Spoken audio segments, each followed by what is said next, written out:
안녕하세요. 신석철입니다. 네, 반갑습니다.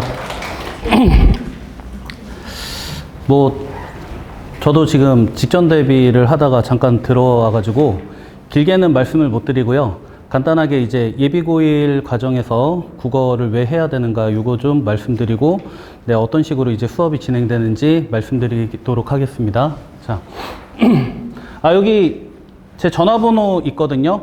혹시 개별적인 상담이 필요하시거나 하신 분들은 학원으로 이렇게 연락 주시거나 아니면 저한테 뭐 문자를 남겨주시면은 제가 전화 드리도록 하겠습니다. 네.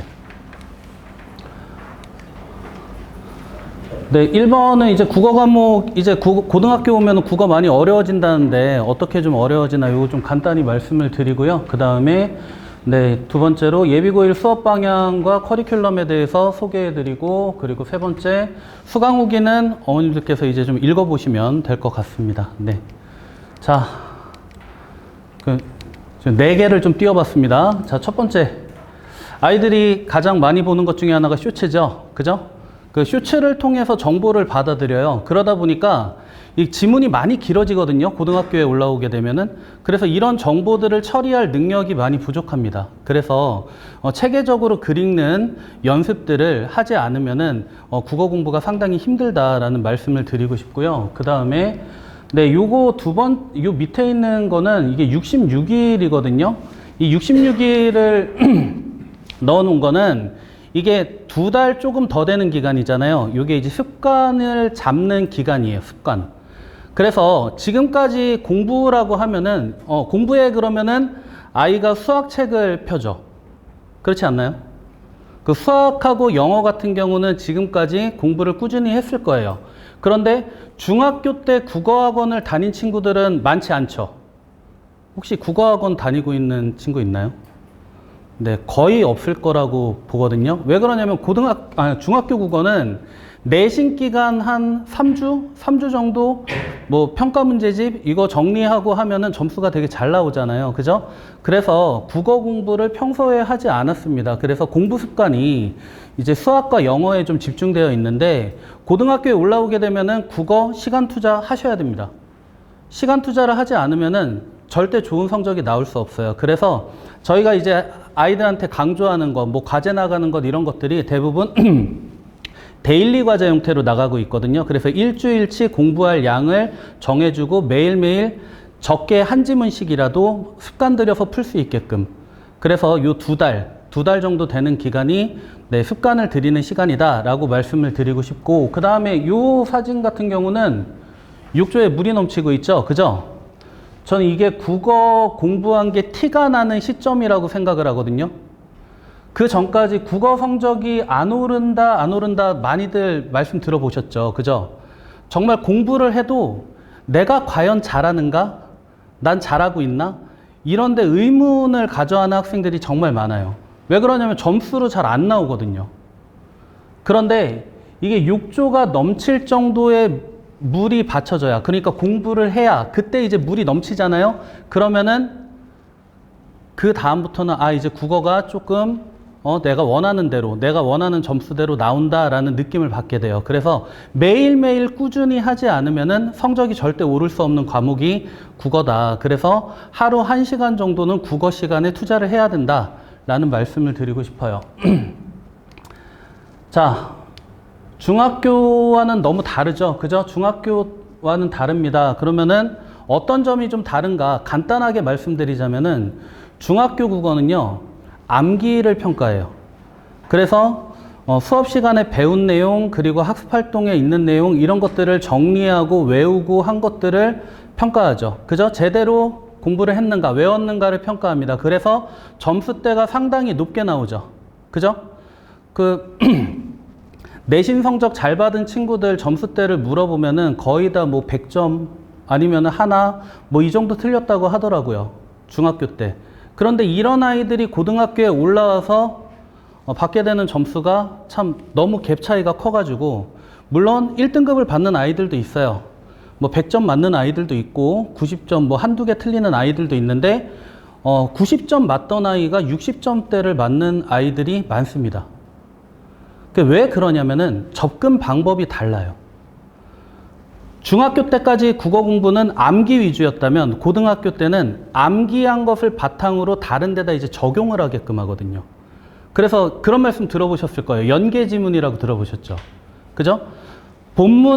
교과서에 배운 작품은 하나지만 그것과 연계돼서 배우는 작품 아니면은 비교해보라고 그냥 가르쳐주지 않고 시험에 출제하는 작품들 이런 것들이 많다 보니까 학생들이 거기서 이제 새로운 작품들을 본인이 읽고 이해하고 문제에 적용하고 선지를 가려내야 하는 것.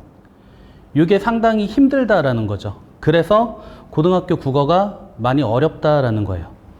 네. 자, 그래서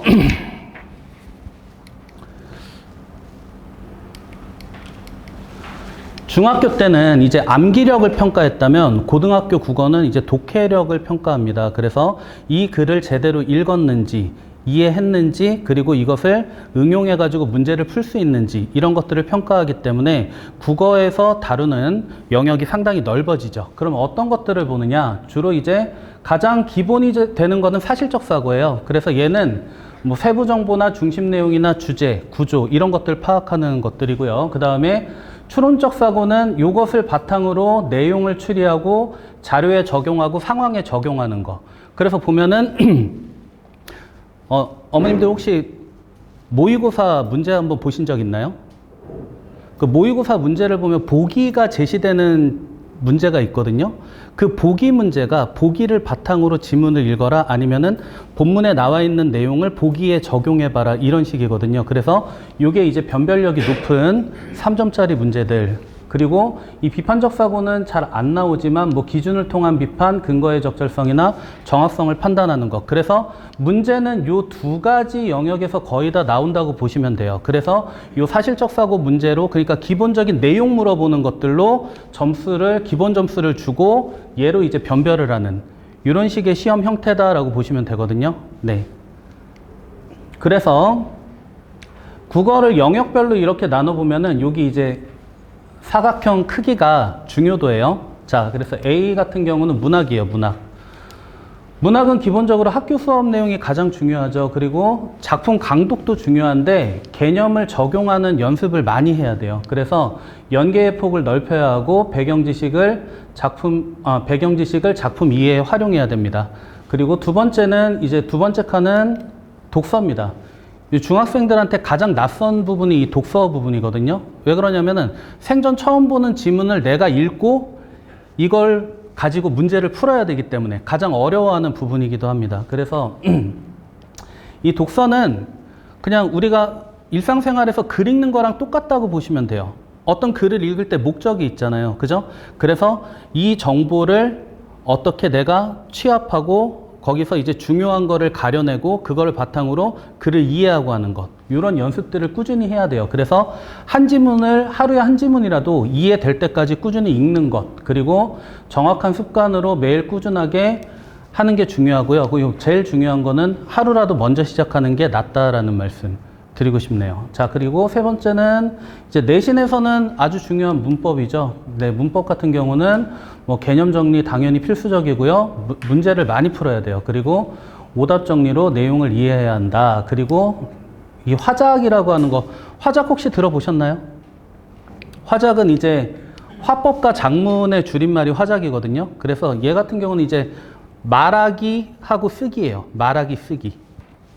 그래서 얘는 뭐 시험 전에 2주 정도 연습하고 그래서 좀 영역 비중은 작지만 여기서 배점이 꽤 높기 때문에 얘도 뭐 시험 보기 전에 공부를 해야 되는 부분이라고 보시면 되고요. 그래서 국어에서 가장 중요한 학습 영역은 이제 문학과 독서다. 그래서 문학이 기본적인 점수를 만들어주고 거기서 이제 독서 지문을 몇 개를 푸느냐에 따라서 이제 성적이 만들어진다라고 보시면 될 것 같아요. 네.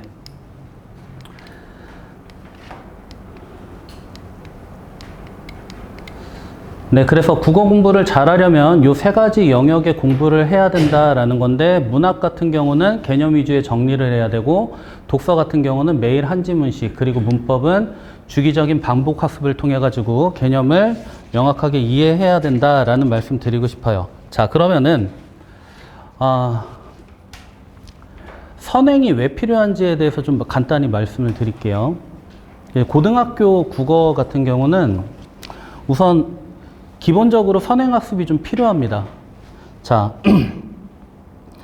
문학과 독서의 개념을 정리할 기간이 언제라고 생각하세요, 어머님들? 문학에는 뭐 다양한 수사법들도 있고요. 그죠? 글의 표현 방식, 뭐, 그리고 또 뭐 이제 글의 기본적인 구조 같은 것들 있잖아요. 그죠? 소설 같은 경우는 뭐 발단, 전개, 위기, 결정, 결말 단계도 있고, 그 다음에 구성 방식도 있고, 되게 여러 가지 기본적인 이론들이 있잖아요. 그죠? 문학 이론들, 문학 개념들. 그런 개념들은 이제 선지에 다 녹여서 시험에 출제가 되거든요. 자, 이런 문학 개념, 그리고 독서 같은 경우는 글을 읽고 이해하고 문단 요약하고 그걸 바탕으로 적용하고 하는 그런 방법들, 이런 것들을 언제 배운다고 보시죠? 고등학교 때 2번 정도 이것을 배우거든요. 첫 번째는 예비 고1 때예요. 그 예비 고1 때가 왜 중요하냐면은 이때 잘 다져놓지 않으면은 2학년 때까지 배울 시간이 없어요. 아까 수학 선생님께서 말씀하셨다시피 학기 중에는 내신 공부해야 돼요. 내신을 잘 따야지 입시에서 유리한 고지를 차지할 수 있기 때문에 학기 중에 뭐 문학 이론을 정리한다, 아니면 독서를 공부한다, 이거 되게 할 시간이 없거든요. 그래서 지금 예비 고1 때 문학 이론과 독서 개념 이런 것들을 정리해 놓지 않으면은 2학년 때까지 그냥 개념 정리가 안 된 상태로 그냥 쭉 가는 거예요. 제가 지금 수능 얘기를 하는 게 아니고요. 학교 내신도 수능과 같은 유형으로 출제가 되기 때문에 기본적으로 이렇게 문제를 푸는 습관이 안 들어있는 친구들, 개념이 부족한 친구들 같은 경우는 좋은 점수가 나올 수가 없어요. 190점대 후반 친구들이 고등학교 올라와가지고 실제로 맞는 점수, 뭐 많이 떨어진 친구를 얘기하겠죠. 저는 당연히. 그죠? 60점대도 봤고요. 어떤 친구 같은 경우는 문제 푸는 순서가 꼬여가지고 30점 맞은 아이도 있어요. 그 평고 다니는 아이였는데. 네. 그러니까 이 개념을 이때 한번 정리를 하셔야 되고요. 그 다음에 또 한번 정리할 때는 언제냐면은 고3 올라가기 전에 예비 고3 때 한번 정리하실 수 있어요. 그러니까 지금 예비 고1 때 들어두는 선행학습이라고 하는 거는 앞으로 2년간 기본 개념, 기초공사가 된다라고 생각하시면 돼요. 그리고 학교에서도 이런 개념들을 수업으로 해주지 않아요. 왜 그러냐면 학교의 진도라고 하는 것은 강독 중심으로 진도가 나가거든요. 그래서 어머님들 아시겠지만 뭐 이번에 시험 범위에 관동별곡이 들어간다 그러면 관동별곡을 처음부터 끝까지 쭉 정리를 해줘요. 읽으면서 정리를 해줘요. 그거 관동별곡 하는데 시간으로 한 2주 정도 걸리거든요. 학교 수업 시간으로. 그러면은 수업 시수만 하면은 한 5시수에서 6시수 정도 이렇게 진도를 나간단 말이에요. 그냥 작품 설명만.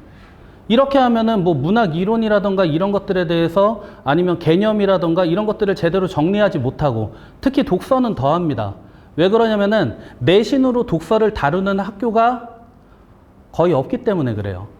그냥 평고나 신앙고 같은 경우는 뭐 모의고사 기출문제 이번에 시험 범위에 넣는다라고 해가지고 집어 넣는데 그것도 체계적으로 독서를 이렇게 읽어야 된다라고 가르치는 게 아니고 그냥 네가 모의고사 때 풀었던 것이니까 선택지 살짝 바꿔줄 테니까 한번 풀어봐. 이 정도 수준으로. 그러니까 구색 맞추기 끼워 넣기로 독서가 들어가기 때문에 고3이 되기 전까지 독서 연습을 못한 상태에서 고3 지문을 읽어야 돼요. 그러니까 힘들죠. 그죠? 그렇기 때문에 예비 고1 과정에서 선행은 반드시 필요하다. 개념을 제대로 들을 시간은 이 기간밖에 없다. 근데 아까 수학 선생님께서도 5주는 정말 짧은 시간이라고 했잖아요. 그죠? 그래서 저희는 5주 이후에 학기 중에도 반을 유지해서 이어가려고 하고 있어요. 그래서 그 개념을 충분히 연습을 시키고 적용을 하는 것들, 이런 것들을 가르치려고 합니다. 자, 그러면은 네, 저희 수업에 대해서 좀 말씀을 드릴게요. 자, 우선 수업 시간에는 개념학습 위주의 수업을 합니다. 그래서 텍스트 이해를 위한 기본 개념을 지도하고요. 그 다음에 유사 예제를 통해 개념을 다른 상황에 적용하는 훈련들, 이런 것들을 수업 시간에 진행을 합니다. 그리고 네, 부족한 분야에 대해서 과제집을 바탕으로 1:1 첨삭 지도를 합니다. 이거는 수업 전후 시간에 이루어질 거고, 학생이 많이 부족할 경우에는 따로 이제 시간을 잡아서 개별적으로 클리닉을 진행합니다. 그리고 네, 내신 대비, 물론 아직 예비고1 친구들 같은 경우는 내신 대비가 좀 먼 이야기 같지만, 요 내신 대비 기간에는 학교별로 반편성하고, 그리고 학교 출제 방향에 맞게끔 그렇게 시험 대비를 하고요. 그 다음에 네, 저희 어휘력 테스트, 매주 어휘 테스트를 합니다. 그래서 여기 어휘 테스트는 한자 어휘, 그리고 네, 고사성어, 그 속담, 뭐 이런 것들 가장 기본이 되는 어휘, 네, 어휘를 매주 테스트를 합니다. 네. 예비고1 수업 내용은요, 우선 문학 같은 경우는 영역별 접근 방법에 대해서 정리를 할 거예요. 우선 방학은 5주 정도밖에 안 되기 때문에 현대시하고 현대소설 중심으로 정리를 할 거고요. 그 다음에 요 두 번째, 보통 우리가 학생들이 공부할 때 그냥 파란 밑줄을 따라서 공부하는 습관이 들어있거든요. 그냥 자습서를 보면은 거기 밑줄, 이게 중요한 개념이니까 그거 중심으로 많이 외워요. 그런데 앞으로 보게 될 교재에는 밑줄이 없습니다. 수업 시간에 하는 내용들을 본인이 이제 밑줄을 치고 정리를 하고 해야 돼요. 그래서 네, 낯선 작품을 분석하는 그런 능력을 기르는 수업을 진행하고요. 그리고 3번, 이게 이제 연계에서 중요한 건데, 다른 작품을 봤을 때 배운 개념을 다른 작품에 적용하는 그런 연습들을 진행할 겁니다. 그리고 독서 같은 경우는 네, 글을 참 못 읽죠. 우선 주어가 뭔지 서술어가 뭔지도 잘 모릅니다. 그죠? 이런 친구들한테 주어 서술어 찾기부터 시작을 할 겁니다. 그리고 네, 내용 확인부터 사례 적용까지, 이게 어떻게 되는 거? 아까 낮은 단계가 내용 확인이라고 했잖아요. 그죠? 그래서 얘는 낮은 단계의 독서, 그리고 사례 적용하고, 그리고 응용해서 문제 푸는 거, 요게 좀 이제 높은 단계의 독서인데, 네, 처음에는 이제 내용 확인부터 시작을 할 겁니다. 그리고 그 내용 확인된 것, 그 지문의 이해를 바탕으로 적용하는 연습, 이렇게 한 편의 글을 본인이 읽고 문제를 해결하는 그런 능력들을 그런 방법들을 이제 지도를 할 거고요. 그 다음 과제 같은 경우는 저희가 워크북 선정해서 1일 과제, 데일리 과제로 부여가 될 거예요. 그래서 이 목적은 국어 공부에 습관 들이는 거예요. 그래서 과제라 해봤자 일주일에 뭐 문학 하나, 독서 하나 하면 하루에, 그럼 일주일치 해봤자 문학 5개, 독서 5개, 한 모의고사 하나 정도 분량, 조금 더 되는 분량이거든요. 그런데 이거를 전날 하는 애들이 있어요. 학원 가기 전날. 요거는 이제 어머님께서 좀 점검을 해 주셔야 되는 게, 그날 했는지를 좀 확인해 주시기 바랍니다.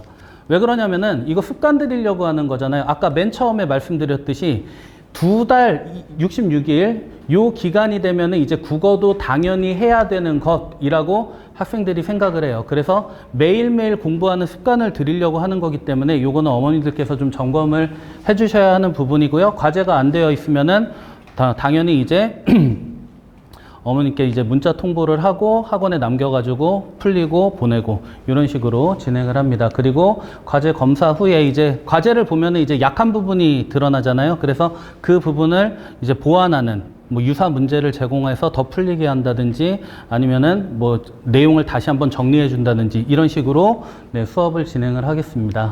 네. 그래서 커리큘럼을 보시면요, 문학 같은 경우는 여기 시문학과 소설문학을 중심으로 먼저 진행을 할 거예요. 현대소설을 먼저 하는 이유는 여기 나오는 개념들이 고전에도 그대로 적용이 되기 때문입니다. 그래서 이 기본 개념들을 좀 정리할 거고요.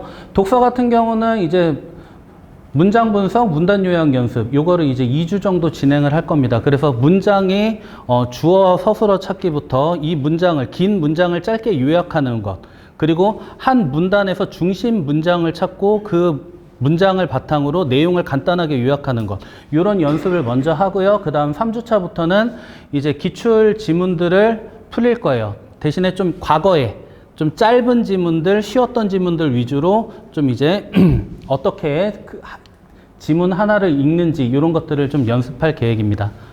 자, 정리를 좀 드리자면요.